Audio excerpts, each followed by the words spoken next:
Hello दोस्तों, मेरा नाम है डॉक्टर तरुण और आप सबका बहुत बहुत स्वागत है आज के इस वीडियो में। दोस्तों, आज की वीडियो में मैं आपको बताऊंगा दो तीन चीज़ें ऐसी जिससे कि अगर आपको फैटी लीवर की प्रॉब्लम है और वो इनिशियल स्टेज में है तो आप बिना मेडिसिन के, बिना दवाइयों के आप ठीक हो सकते हैं। कंप्लीटली आपका लीवर बिल्कुल नॉर्मल हो सकता है। तो फैटी लीवर क्या होता है आप सभी लोग जानते होंगे। जब लीवर की सेल्स के अंदर फैट डिपोजिशन ज़्यादा होना शुरू हो जाता है, उसी कंडीशन को हम फैटी लीवर बोलते हैं, जिसकी वजह से पेशेंट को पेट के अंदर काफ़ी भारीपन हो जाता है, भूख कम लगनी शुरू हो जाती है, जिसकी वजह से जो हमारे कोलेस्ट्रॉल वाला सिस्टम है वो बिगड़ना शुरू हो जाता है। पेशेंट के अंदर, पेट के अंदर काफ़ी सारी परेशानियाँ इकट्ठी होनी शुरू हो जाती है, पेशेंट की भूख भी कम हो जाती है। तो कई तरह के सिम्टम्स आने शुरू हो जाते हैं। लेकिन ये यहाँ पे इस वीडियो में मैं आपको बताऊँगा दो तीन चीज़ें ऐसी जिसको आप यूज़ करके अपनी इस परेशानी से छुटकारा पा सकते हैं। अगर आपकी स्टेज कॉम्प्लिकेटेड वाली है तो ये चीज़ें आप ना करें। अगर आपकी इनिशियल स्टेज है, शुरुआती है, तो आप बिना मेडिसिन के ठीक हो सकते हैं। तो वीडियो को पूरा देखिए, ध्यान से देखिए, और आपकी कोई भी मेडिसिन चल रही है तो उसके साथ भी आप इनको यूज़ कर सकते हैं। दो चीज़ें आसानी से ऐसी बताऊंगा जिनको आप यूज़ कर सकते हैं ईजिली। तो दोस्तों, इसमें सबसे पहली चीज़ आती है लेमन, मतलब नींबू। आपको इसमें नींबू का यूज़ करना है। तरीका आप जानिए। सबसे पहले नींबू के अंदर विटामिन सी होता है और एंटीऑक्सीडेंट होता है।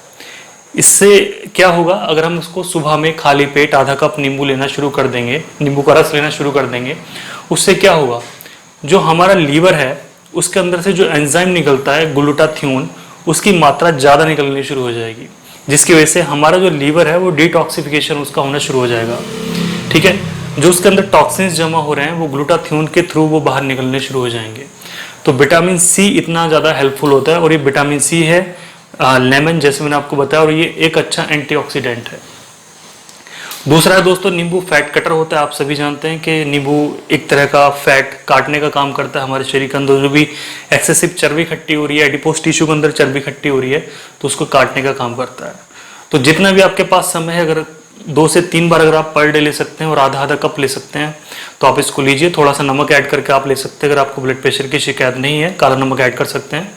और इसको आप जो है लगभग 20 से 21 दिन लीजिए। आपकी जो परेशानी है काफ़ी उसमें इम्प्रूवमेंट होना शुरू हो जाएगा। ठीक है, तो ये जो है विटामिन सी काफ़ी इंपॉर्टेंट है, जिसमें आप लेमन यूज़ कर सकते हैं। इसी में दोस्तों नंबर 2 पे है ग्रीन टी।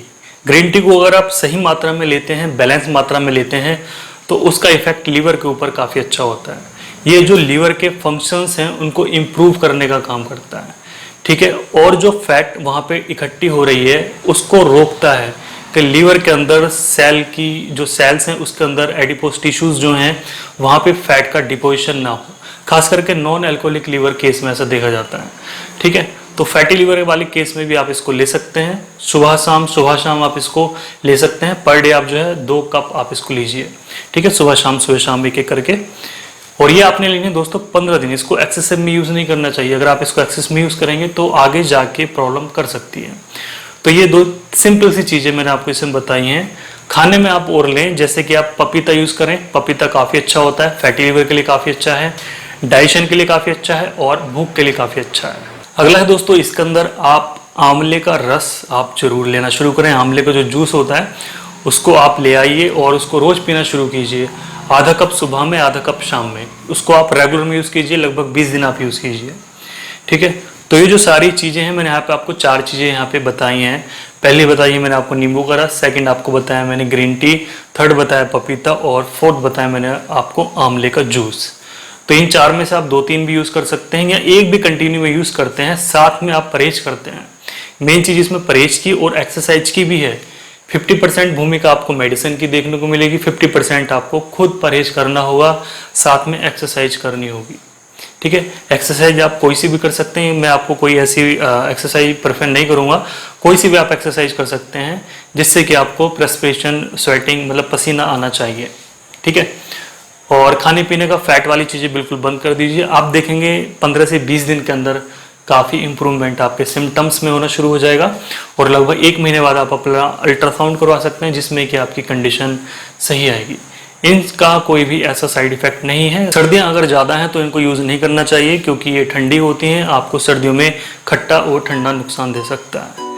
तो ये था दोस्तों आज का वीडियो। और आपकी कोई भी मेडिसिन चल रही है आप इनको यूज़ कर सकते हैं। कोई भी समस्या नहीं है, कोई भी साइड इफेक्ट नहीं है। सारी चीज़ें जो है इसमें नेचुरल है। आज के वीडियो में इतना ही। Thank you so much.